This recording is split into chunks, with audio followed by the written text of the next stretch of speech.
Taliyaandheer oo ka tirsan ciidanka iskiis isku maamulay aan hoos tagin nabad iyo nolol xargiisa ka bacdi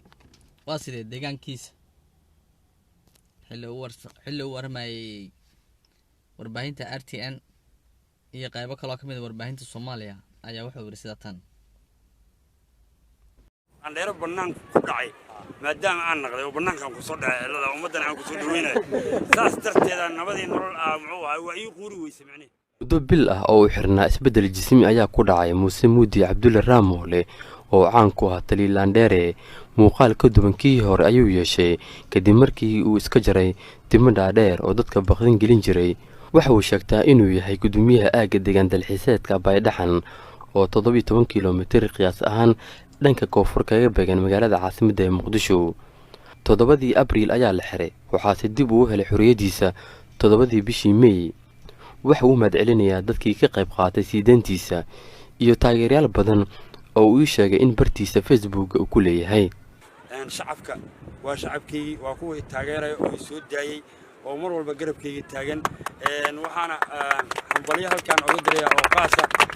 shacabka aniga muxuu ahay oo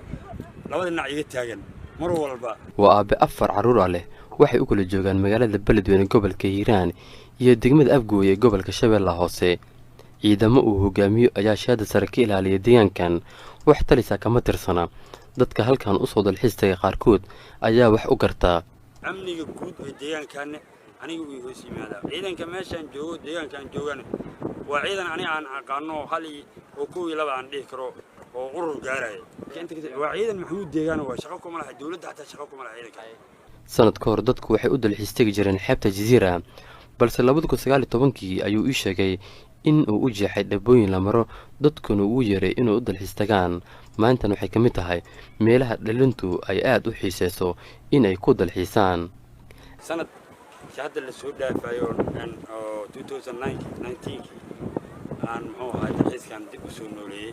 waxaan ugu talagalay dalxiiskan aan u furay ummadda Soomaaliyeed meel walba ay muxuu ahaa gobolada ay ka joogto inay halkan u soo dalxiistagaan ay ku raaxaystaan ay tahay halkan ciidoodii hooyo aanan loo kala sinnin dadka dhan ay ciidan ay wada sameeyeen yihiin oo qof walba oo sidoo doon ugu raaxaysan karo oo uu baashaali karo oo mari karo qofku rabo oo la hadli karo qof oo cunsuriyad gaar ah oo lagu sameeyo halkan deegaankan aad arkayso wareegsan gudihiisa horta ma jirto amniga deegaankan ka jira ayaa suuro geliyay in dhalinyarada degmooyin fogfog ay ugu yimaadaan deegaankan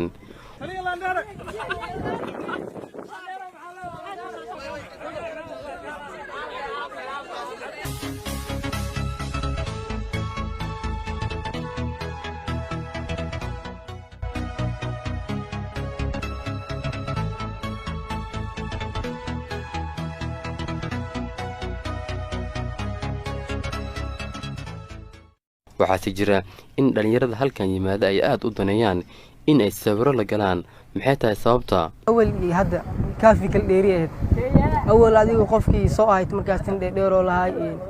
qofka hadoo ka horma waa ka cabsayso aad waxaas dhahay ninkaan amal wax kale laga aaminaa laakiin ninka waa in aad iska fiican meesha xoogaa hadda amni asi qolo wata meesha joogaan hadda wahay oo amniga meesha sugan والله waxaa jira